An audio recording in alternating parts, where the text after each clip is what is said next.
Hello everyone, welcome back to my channel Krishna Classopedia. In this video we are going to discuss the previous year questions of chapter 5 primary activities of class 12 geography. इस video से आपको एक basic understanding हो जाएगी कि किस type के questions आपके एग्जाम में आने वाले हैं. So make sure you watch the video till end. First question है, explain with examples how commercial livestock has become a specialised activity in the world. Examples के साथ बताना है कि कैसे कमर्शियल लाइवस्टॉक एक स्पेशलाइज्ड एक्टिविटी बन गया है वर्ल्ड में. ये आपका आंसर सीबीएसई ने खुद प्रोवाइड किया था टॉपर्स आंसर शीट में. Commercial livestock rearing has become a specialised activity in the world. It is practised in different parts of the world like central Eurasia, south west Africa, Argentina, Uruguay etcetera. It involve specialisation in the following ways. First point में आपको लिखना है कि इसमें one animal specialisation होती है, यानी कि एक टाइम पे एक ही एनिमल को रियर किया जाता है. सेकंड पॉइंट में आपको लिखना है कि कैपिटल इंटेंसिव होती है और मार्केट ओरिएंटेड यानी कि कमर्शियल एक्टिविटी होती है.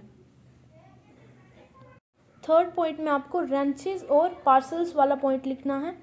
फोर्थ पॉइंट में आपको इसमें साइंटिफिक मेथड्स का यूज़ होता है और साइंटिफिक टेक्निक्स का यूज़ होता है, वो वाला लिखना है.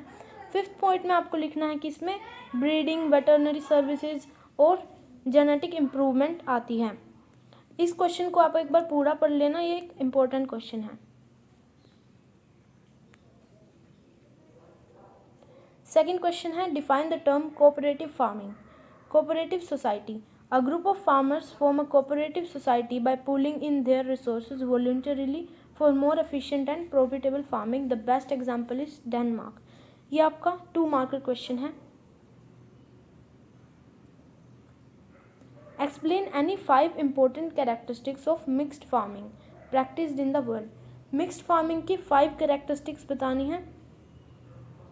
फर्स्ट तो आप इसकी डेफिनेशन लिख देनी है. It is a system of farming which involves the growing of crops as well as raising of livestock. Second में आपको लैंड साइज और कैपिटल इन्वेस्टमेंट लिख देना है कि इसमें लैंड साइज जो होता है वो मॉडरेट होता है और कैपिटल इन्वेस्टमेंट हाई होती है. थर्ड पॉइंट में आपको लिखना है कि कौन सी क्रॉप्स उगाई जाती हैं और कौन से एनिमल्स रियर किए जाते हैं.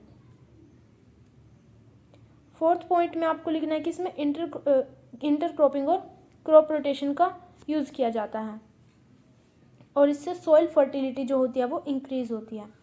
फिफ्थ पॉइंट है हाईली स्किल्ड और एक्सपीरियंस्ड फार्मर्स. सिक्स्थ पॉइंट है एम्फोसिस जो है क्रॉप कल्टीवेशन पे और एनिमल रियरिंग पे वो इक्वल दिया जाता है. Describe any 5 characteristics of pastoral nomadism in the world. यानी कि pastoral nomadism की 5 characteristics बतानी है. तो सबसे पहले तो इसकी इंट्रोडक्शन में आप डेफिनेशन लिख देंगे. Pastoral nomadism is a type of animal rearing in which the nomads move with their livestock from one place to another depending on the amount and quality of pastures. पहली characteristic क्या होगी कि एक primary subsistence activity है और दूसरी होगी इसका प्राइमरी फोकस कहाँ पे है. हर्डर्स जो है उनकी बेसिक नीड्स सेटिस्फाई करने में, जैसे कि फूड, क्लोथिंग, शेल्टर, टूल्स और ट्रांसपोर्ट. इसमें जो होता है वो बहुत सारे एनिमल्स एक साथ रियर किए जाते हैं. इसमें वन एनिमल स्पेशलाइजेशन नहीं होती. अभी मेन रीजन्स में कौन कौन से एनिमल्स रियर किए जाते हैं. ट्रॉपिकल अफ्रीका में कैटल, सहारा और एशियाटिक डेजर्ट्स में शीप, गोट और कैमल. जो माउंटेनियस एरियाज़ हैं वहाँ पे याक और लामास. आर्कटिक और सब आर्कटिक एरियाज़ में रेनडियर. फोर्थ पॉइंट है कि each nomadic community occupies a well defined territory as a matter of tradition. यानी कि जो हर एक जो नोमैडिक कम्युनिटी होती है उसका एक अपना आइडेंटिफाइड एरिया होता है और जो दूसरी कम्युनिटीज़ हैं वो उसको क्रॉस नहीं करती, नहीं तो कॉन्फ्लिक्ट्स हो जाते हैं. फिफ्थ पॉइंट है movement in search of pastures is undertaken either over vast horizontal distances or vertically from one elevation to another in the mountainous regions. यानी कि मूवमेंट या तो हॉरिजॉन्टल ट्रैक्स पे होती है, यानी कि एक सीज़न में यहाँ पे और दूसरे में यहाँ पे, इतना वो वापस उधर जाएंगे तो इतना वहाँ पर जो पैस्चर्स हैं वो फिर से उग जाएंगे. और दूसरी होती है वर्टिकल एलिवेशंस पे, जैसे कि माउंटेनियस रीजन्स से फिर नीचे आना विंटर के टाइम, क्योंकि ऊपर पहाड़ पे जो है वो स्नो हो जाती है उस टाइम. फिफ्थ क्वेश्चन है, describe any 5 characteristics of subsistence agriculture. Subsistence agriculture की 5 कैरेक्टरिस्टिक्स बतानी है। पहली तो ये है कि ये इसमें जो है ये सबसिस्टेंस एग्रीकल्चर है, तो इसमें जो फार्मर्स है वो खुद ही अपनी जो क्रॉप्स हैं वो कंज्यूम कर लेते हैं। दूसरा पॉइंट है कि इसको 2 टाइप्स में डिवाइड किया जाता है फर्दर, प्रिमिटिव सबसिस्टेंस एग्रीकल्चर और intensive subsistence agriculture. Third point है कि जो प्रिमिटिव सबसिस्टेंस एग्रीकल्चर होता है इसको स्लैश एंड बर्न एग्रीकल्चर भी बोलते हैं। इसमें क्या होता है कि कुछ पैचेस को क्लियर किया जाता है लैंड की फार्मर्स के द्वारा जहाँ पर फॉरेस्ट होती थी, उसमें फायर लगा के वो लोग उस पर एग्रीकल्चर प्रैक्टिस करते हैं और कुछ साल बाद जब उसकी फर्टिलिटी डिक्रीज हो जाती है तो वो दूसरे पैच ऑफ लैंड पर शिफ्ट कर जाते हैं और जो एशेज होती हैं वो उनको फर्टिलाइजर की तरह यूज़ करते हैं। फोर्थ पॉइंट है इंटेंसिव सबसिस्टेंस एग्रीकल्चर का। ये डेंसली पॉपुलेटेड रीजन्स में प्रैक्टिस की जाती है, कहाँ के, मॉनसून एशिया के। Fifth point, intensive subsistence agriculture को फर्दर 2 टाइप्स में डिवाइड किया जाता है। पहला जो डोमिनेटेड बाय पैडी होते हैं, यानी कि जहाँ पे जो राइस होती है वो मेजर क्रॉप होती है, और दूसरे होते हैं the regions dominated by crops other than paddy, यानी कि जहाँ पर ग्रेन्स वगैरह की कल्टीवेशन होती है। सिक्स्थ क्वेश्चन है, describe any 5 features of plantation agriculture practised in the world. तो प्लांटेशन एग्रीकल्चर की इसमें कैरेक्टरिस्टिक्स या फीचर्स बताने हैं। Plantation agriculture was introduced by the Europeans in colonies in the tropics. Some of the features are as follows. तो ये जो plantation agriculture है ये किसने इंट्रोड्यूस किया था, यूरोपियंस ने। फर्स्ट पॉइंट है इसमें लैंड साइज जो होता है वो वास्ट एस्टेट्स होते हैं, बहुत ही बड़ा लैंड साइज होता है। सेकेंड पॉइंट है कि जो इसमें लेबर यूज्ड होती है वो चीप होती है और इसमें मैनेजेरियल और टेक्निकल स्टाफ की भी ज़रूरत होती है। Third point, high capital investment. इसमें क्या होता है कि जो कैपिटल इन्वेस्टमेंट होती है वो बहुत ज़्यादा चाहिए होती है क्योंकि ये मैकेनाइज्ड होता है और इसमें साइंटिफिक मेथड्स यूज़ होते हैं।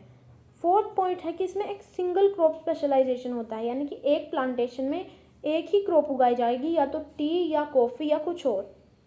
फिफ्थ पॉइंट है, a good system of transportation which links states to the factories and markets for the exports of the products. इसमें क्या होता है, एक ट्रांसपोर्टेशन सिस्टम की ज़रूरत होती है क्योंकि जो प्रोड्यूस होता है वो बहुत ज़्यादा होता है, तो उसमें ट्रक्स या किसी भी बड़े ट्रांसपोर्ट की हेल्प से उसको मार्केट्स तक पहुंचाया जाता है, इसलिए उसमें ट्रांसपोर्टेशन की नेटवर्क की ज़रूरत होती है। Question number 7, gathering and hunting are primitive economic activities meant for the subsistence of tribal societies, but in modern times gathering is market oriented and has become commercial. Examine the statement। यानी कि जो hunting और gathering है वो oldest economic activities हैं जो कि सिर्फ और सिर्फ सब्सिस्टेंस के लिए ही बने थे, पर आज के टाइम में ये मार्केट ओरिएंटेड हो चुके हैं और कमर्शियल बन चुके हैं। इस स्टेटमेंट को एग्जामिन करना है।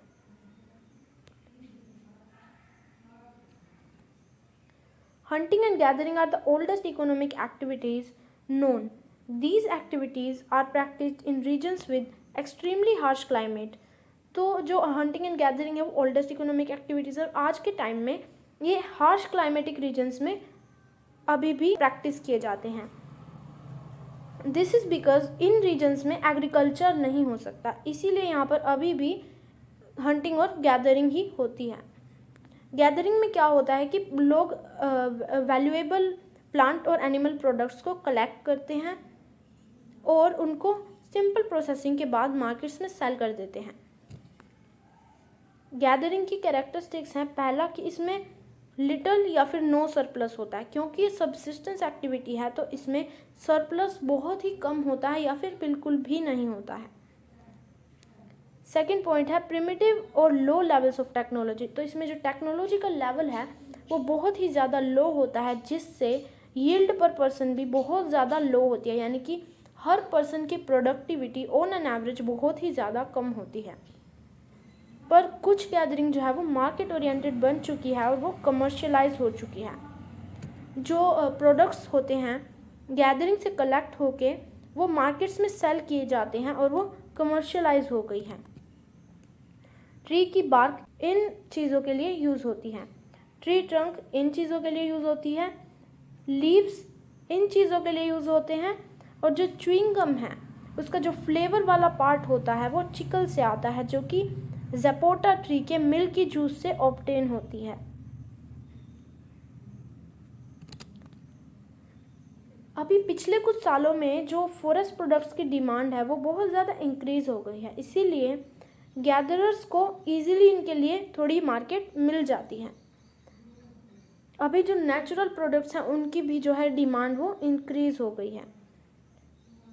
अभी गुवाहाटी में जो एक मेला होता है उसमें जो सभी प्रोडक्ट्स होते हैं जो कि बार्टर किए जाते हैं वो सभी गैदरिंग से ही ऑब्टेन किए जाते हैं। बट गैदरिंग पूरी तरह से कमर्शियलाइज और मार्केट ओरिएंटेड होने में फेल होती दिख रही है, क्योंकि उसे सिंथेटिक प्रोडक्ट से कंपटीशन मिल रहा है जो कि अच्छी क्वालिटी के हैं और जो कि चीप हैं। और गैदरिंग के जो प्रोडक्ट्स ऑब्टेन होते हैं वो ग्लोबल लेवल पे compete नहीं कर पाते। गैदरिंग जो है वो इन रीजन्स में प्रैक्टिस की जाती है। पहला है northern Canada, northern Eurasia, southern Chile, Amazon basin, tropical Africa, northern fringe of Australia, interior parts of south east Asia. Question number 8, classify intensive subsistence agriculture into two categories practiced in the world। Intensive subsistence agriculture की to जो categories है उनमें उसको classify करना है और वो उनका जो डिफरेंस है वो बताना है। Intensive subsistence agriculture can be classified into two categories. First है intensive subsistence agriculture dominated by paddy, यानी कि जहाँ पर राइस जो है वो मेन क्रॉप होती है, और जो दूसरे रीजन्स हैं जहाँ पर पैडी से अलग दूसरे क्रॉप्स उगाए जाते हैं, वो जैसे कि वीट, बार्ले, ओट्स। अभी देखते हैं इनमें डिफरेंस। क्रॉप्स, इसमें जो क्रॉप्स है वो राइस है मेन क्रॉप, इसमें वीट, बार्ले, राई ये मेन क्रॉप्स हैं। रीजन्स ऑफ प्रैक्टिस, कहाँ कहाँ पे ये प्रैक्टिस किए जाते हैं? It is practised in the regions of monsoon Asia that have an abundance of water and are suitable for paddy cultivation. जो रीजन्स में वाटर ज़्यादा होता है, ठीक है, और जो कि पैडी की कल्टिवेशन के लिए सूटेबल होते हैं। It is practised in those regions of monsoon Asia that are different in terms of relief, climate and other geographical features that are not suitable for rice cultivation.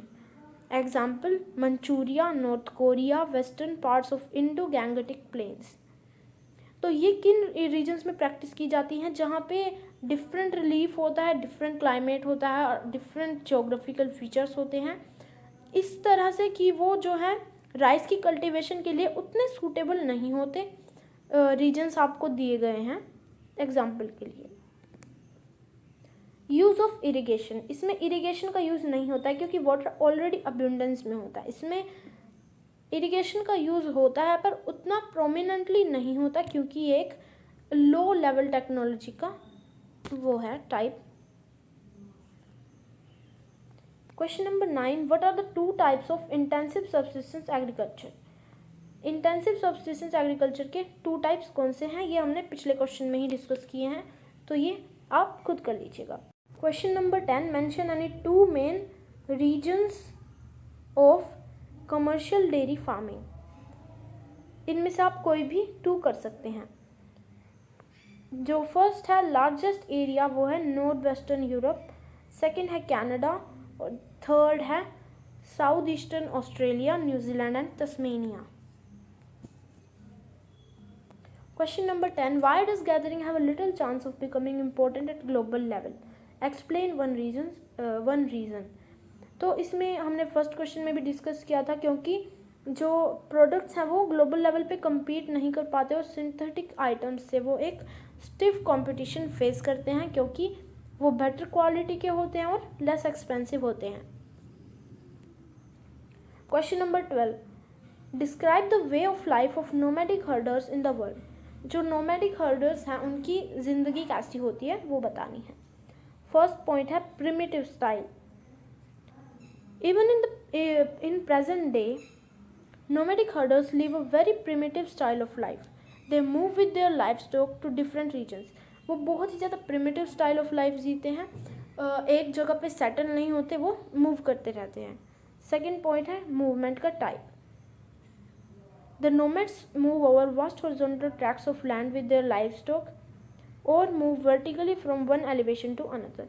या तो वो horizontal tracts पे move करते हैं, यानी कि एक reason से दूसरे रीजन, जब यहाँ पर हो जाएगा पैस्चर फिर से तो वो वापस यहीं पे चले जाएंगे। दूसरा होता है वर्टिकल डिस्टेंसेस पे, यानी कि माउंटेन्स वगैरह पे। थर्ड पॉइंट है different communities have well defined territories of land on which the movement takes place as a matter of tradition. यानी कि जो अलग अलग कम्युनिटीज़ होती हैं उनका अपना एक एरिया होता है। अगर कोई किसी और के एरिया में आ जाए, अपने जो एनिमल्स है वो रियर कराने लग जाए, तो वहाँ पर कॉन्फ्लिक्ट्स हो सकते हैं। फोर्थ पॉइंट है focus. The nomads focus only on subsistence of themselves and their family. तो जो नोमैड्स होते हैं वो सिर्फ अपने सब्सिस्टेंस और अपने फैमिलीज के सब्सिस्टेंस पर ही फोकस करते हैं। फिफ्थ पॉइंट है animals. They do not specialise in one type of animal, instead rear many types of animals at a time like sheep, cattle, goats, camel etc. वो one animal specialisation नहीं करते हैं, different animals को एक ही time पर rear करते हैं। अलग अलग एनिमल्स अलग अलग रीजन्स में, ये हम पहले भी डिस्कस कर चुके हैं। What are the two types of subsistence agriculture practiced in the world, practiced in different countries of the world? Describe main features of these types. Two types के subsistence agriculture. First है primitive subsistence agriculture, second है intensive subsistence agriculture. Primitive subsistence agriculture की characteristics, पहला इसको slash and burn agriculture भी कहते हैं और shifting cultivation भी कहते हैं। इसमें क्या होता है कि एक पैच को लैंड के क्लियर करके फायर से फिर उस पर एग्रीकल्चर प्रैक्टिस किया जाता है। कुछ साल बाद जब उसकी फर्टिलिटी डिक्रीज़ हो जाती है तो फार्मर्स दूसरे पैच पर मूव कर जाते हैं। एशेस जो हैं वो फर्टिलिटी ऐड करने के लिए यूज़ की जाती हैं। इनके लोकल नेम्स हैं झूमिंग, मिल्पा, लदांग। झूमिंग जो है वो नॉर्थ ईस्टर्न स्टेट्स में इंडिया की बोला जाता है, मिल्पा सेंट्रल अमेरिका और मैक्सिको में, लदांग इंडोनेशिया और मलेशिया में। इसमें जो कैपिटल एक्सपेंडिचर होता है वो लो होता है और जो लेवल ऑफ टेक्नोलॉजी है वो भी लो होता है। Characteristics of intensive subsistence agriculture. It is practised in highly populated regions of monsoon Asia. ये मानसून एशिया के उन रीजन्स में प्रैक्टिस किया जाता है जिनकी पॉपुलेशन हाई होती है। इसमें लैंड होल्डिंग्स जो है वो बहुत ही छोटी होती हैं क्योंकि पॉपुलेशन ज़्यादा होती है। ये फार्मिंग जो है वो इंटेंसिव होती है, यानी कि थोड़े ही एरिया में से ज़्यादा क्रॉप्स उगाने की कोशिश की जाती है। लैंड की इसमें जो यील्ड है वो हाई होती है, लेकिन पर पर्सन यील्ड जो होती है वो कम होती है। Animal and plant manures are used. इसमें एनिमल और प्लांट मैन्योर्स का यूज़ किया जाता है। Differentiate between nomadic herding and commercial livestock rearing with 5 points. Nomadic herding. It is old and primitive subsistence activity. Very less or no capital is invested. ये old और primitive है, इसमें capital जो expenditure होता है वो बहुत ही ज़्यादा कम होता है। Commercial livestock rearing में ये एक modern और advanced commercial activity है और ये highly capital intensive होती है और इसमें टेक्नोलॉजी का जो लेवल है वो भी हाई होता है। Second point, nomads follow migratory और transhumance life for water and pasture. जो नोमैड्स होते हैं वो माइग्रेटरी या फिर ट्रांसह्यूमेंस लाइफ, यानी कि एक से दूसरी जगह पर वो मूव करते रहते हैं वाटर और पैस्चर के लिए। It is done at fixed place having permanent ranches. ये परमानेंट रेंचेस पे प्रैक्टिस किया जाता है। Third point, health care is not provided to animals. इसमें जो एनिमल्स को हेल्थ केयर प्रोवाइड नहीं की जाती, इसमें मॉडर्न हेल्थ केयर प्रोवाइड की जाती है। इसमें अलग अलग टाइप्स के एनिमल्स होते हैं एक सिंगल हर्ड में, और इसमें वन एनिमल स्पेशलाइजेशन होता है, यानी कि एक हर्ड में एक ही टाइप के एनिमल होते हैं। There is no mechanization or use of technology. These are highly mechanized and uses high technology. ये highly mechanized होते हैं और इसमें टेक्नोलॉजी भी जो है वो हाई होती है. It is practiced in tropical grasslands of savanna, central India, tundra region of Siberia, etc. It is practiced in temperate grasslands of USA, New Zealand, Australia, etc. Okay, this is the 15th question. Differentiate between cooperative farming and collective farming, stating any 5 points of distinction. First point, definition. When the farmers come together to form a cooperative society by pooling their resources voluntarily for more efficiency and profitability. इसमें क्या होता है कि जो farmers है वो voluntarily यानी कि अपनी मर्जी से बिना किसी आउटर प्रेशर के अपने जो है रिसोर्सेज कंबाइन कर लेते हैं ताकि उनकी एफिशिएंसी और प्रॉफिट्स दोनों बढ़ जाएं. कलेक्टिव फार्मिंग में on the other hand it is a farming in which a farm or several farms are combined and are worked by a community under the supervision of state. This is an important point कि इसमें जो है state का supervision होता है जबकि इसमें नहीं होता. Origin. It was introduced almost a century ago in European countries. इसका origin कहाँ पे है? यूरोपियन कंट्रीज में almost a century ago. और ये कहाँ पे इंट्रोड्यूस हुई थी? It was introduced in the erstwhile Soviet Union. Benefits. It helps farmers to collect inputs, sell the products on the most favorable terms and process better products at cheaper rates. क्योंकि उनके जो resources हैं वो combine हो जाते हैं तो उनकी जो कॉस्ट ऑफ प्रोडक्शन होती है वो भी लो हो जाती है. इसकी वजह से उनके जो रेट्स हैं वो चीपर होते हैं. It helps to increase the agricultural production for self sufficiency. ये इसका मेन पर्पस जो है वो सेल्फ सफिशिएंसी है और इसका मेन पर्पस है प्रॉफिट्स बढ़ाना. ओनरशिप. इसमें जो है फार्मर्स अपने लैंड के ओनर्स बने रहते हैं even after pooling their resources.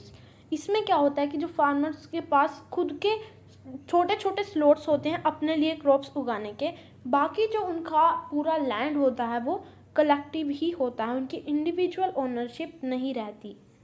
Examples: Siberia, Belgium, Italy, Denmark, Netherlands, and this is USSR is an example of collective farming. Differentiate between mixed farming and dairy farming, stating any 5 points of distinction. Mixed farming और dairy farming में difference. First है emphasis. In this there is an equal emphasis on crop cultivation and animal husbandry. Crop cultivation और animal husbandry दोनों पर बिल्कुल equal emphasis होता है, दोनों ही प्रॉफिट्स जनरेट करते हैं. इसमें स्पेशल फोकस होता है कैटल रिलेटेड एक्टिविटीज़ में जैसे कि breeding, feeding, veterinary services etcetera. Regions ये कहाँ पे पाया जाता है? हाईली डेवलप्ड पार्ट्स में, north western Europe, north eastern America, parts of Eurasia and the temperate latitudes of southern continents. It is practiced in northwestern Europe, Canada and southeastern Australia, Tasmania and New Zealand. Crops and products. इसमें बहुत सारी crops उगाई जाती हैं जैसे कि wheat, barley, राई, ओट, मेज, फोडर एंड रूट क्रॉप्स. और दूसरे प्रोडक्ट्स होते हैं milk and milk related products. इसमें सिर्फ फूडर क्रॉप्स ही उगाई जाती हैं और दूसरे प्रोडक्ट्स वही milk and milk related products. Capital and labour intensive. ये सिर्फ कैपिटल इंटेंसिव है, ये कैपिटल इंटेंसिव भी है और लेबर इंटेंसिव भी है. सीजन. इसमें क्रॉप्स जो है वो सीजनल हो सकती हैं लेकिन एनिमल रियरिंग में कोई ऑफ सीजन नहीं होता, इसमें कोई ऑफ सीजन नहीं होता पूरी तरह से. Define the term commercial livestock rearing and explain any 4 characteristics. Commercial livestock rearing means the rearing of animals like sheep, goats, horses, etc. for profits or commercial purposes. This is the definition. Next, characteristics. It is associated with Western cultures. Western cultures के साथ associated है. The ranches cover large areas and are divided into parcels. जो ranches हैं वो large areas cover करते हैं और वो parcels में divide होते हैं. ठीक है.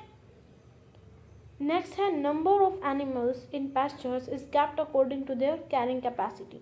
यानी कि पैस्चर्स में जो एनिमल्स होंगे वो उनकी कैरिंग कैपेसिटी के अकॉर्डिंग ही होंगे, ताकि ओवर ग्रेजिंग ना हो और हर एक एनिमल को उसका प्रॉपर जो है वो फोडर मिल जाए। Only one type of animal is reared, इसमें एक ही टाइप का एनिमल रियर होता है, वन एनिमल स्पेशलाइजेशन होती है। The emphasis is on breeding, genetic improvement, health care and disease control in the animals.